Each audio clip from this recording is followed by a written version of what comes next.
Hello there friends, it's Nick. Last night I took the kids to see Spider-Man Far From Home, which was, I suppose you'd say, a typical Marvel movie. It was fun, we had a lot of laughs. You don't want to think about the plot too much, but we really enjoyed it.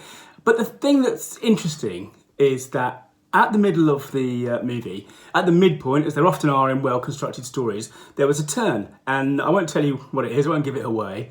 But they did do something really interesting, I think, which could benefit us all, which is at that point, they did what I call a callback. They called back to previous scenes in previous movies.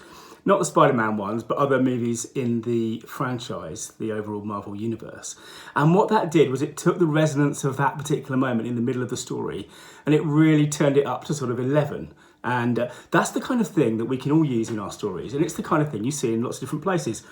I first noticed it, I think, in stand-up comedy, where often in the second half of an act or later on in the act, you'd find a comedian who would make a joke, but then call back to a joke they'd made in previously. And what that kind of did was it kind of sort of squared the laugh, if you like. It built on that moment and just tipped it over into something different.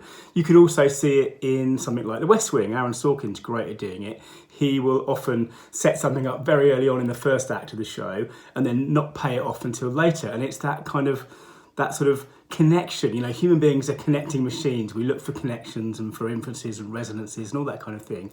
And it really makes a difference. And then, of course, you've got one that you'll all know, which is the end of the Lion King movie when Simba raises his cub up.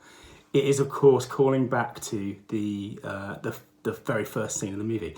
And I think the useful thing about this, the interesting thing about this, whether you're a novelist or you're doing a presentation, is that you can use that same kind of callback to really increase the resonance of whatever you're saying. So there you go, an easy tip. Thanks very much. Bye.